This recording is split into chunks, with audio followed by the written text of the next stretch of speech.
Hey everybody, how's it going? Christian from Treasure Town here, and today we're going to be taking a look at investing in coins versus collecting coins and some of the nuances and important things that go into it, what some strategies might be for that investment style, and if it's even possible, as well as what might differentiate somebody who's really more of a collector. And then I'd say really that there's actually a third category, which is more of a dealer, since I think that that's really how you could invest, so to speak, in coins. But we'll get into all of that as soon as we start the video. So one of my main goals is always not to spend too much time rambling or just talking, so I don't envision this as being a super drawn out video. But the first thing that I would want to say is that the obvious differentiator between somebody who's investing in coins and somebody who's collecting coins is that the investor wants to make money and have their investments appreciate over time, while the collector, I'm not saying that they're not in it to make some money, but the collector is more focused on collecting the coins. Maybe they appreciate the history or the art behind it, the rarity. Maybe it's something that they did when they were younger and it's a fun kind of throwback to the past. There's a lot of different reasons that people collect. And I think that, one of the things I reiterate here is that it's tough to actually pick coins that are going to appreciate over time and just hold them and do that. I wouldn't recommend doing that really if you don't actually enjoy collecting coins. Now, why I say this is that if you look at some of the past charts, like I think it's the PCGS Top 3000, that's kind of a basket of the coin market that shows general values and just kind of general trends, is that coins don't always go up in value. There's a lot of, especially right now, there's a lot of hype around collectibles and it being a super expanding industry, especially with the variety of cards that are out there. People are pouring money into those, and coins is a little bit different. Bitcoin is also taking off, and silver has appreciated, and gold has gone up nicely as well, but it's a little bit different in the sense that the numismatics are not always tied to the silver and gold and bullion values behind coins. So that's a very important distinction. I think if your only goal is to make money, I think that you should try to, the investor is going to want to look at silver and gold if they think that those are going to go up, or go back to some really rare individual coins, but there's really no guarantees.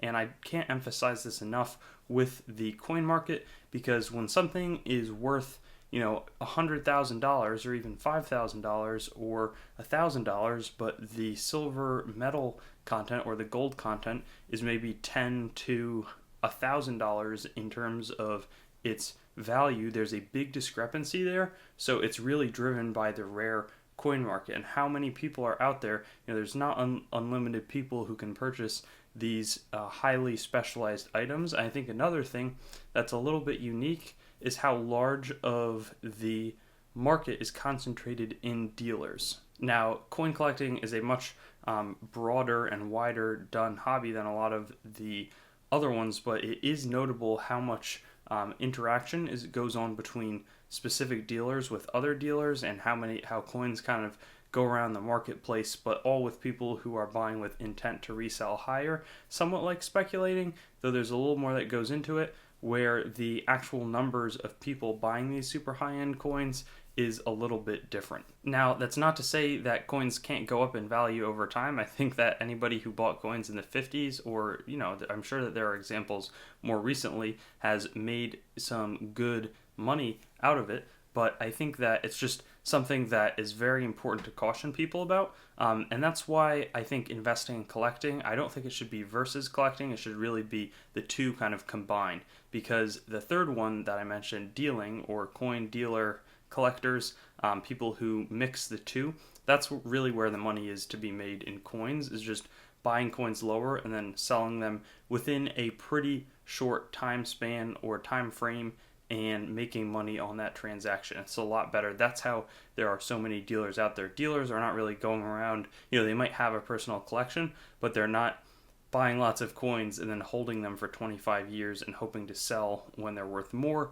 It's more of a game of buying low, selling high, and doing a lot of turnover and volume. That's why if somebody can purchase coins that they really enjoy collecting, they can, if they want to have an investment aspect, that's really where it comes in terms of buying them at the right price and having strategies in terms of how to get into the market and get out of the market at the right way, and not hitting a lot of the losses that can evaporate the earning potential of a collection, and that really has to do with buying and selling the wrong ways. Now, there are some collections, like the ones that I personally collect, that are really not the best ways to do making money with coins, including I'll buy some modern around the world coinage, where I try to get one coin from each place that made coins in the world, and these don't have precious metal content too often, and there's a little bit of a markup just because nobody's going to sell me something for 25 cents. It has to be a few bucks a coin, and there's a lot of places out there that made coins,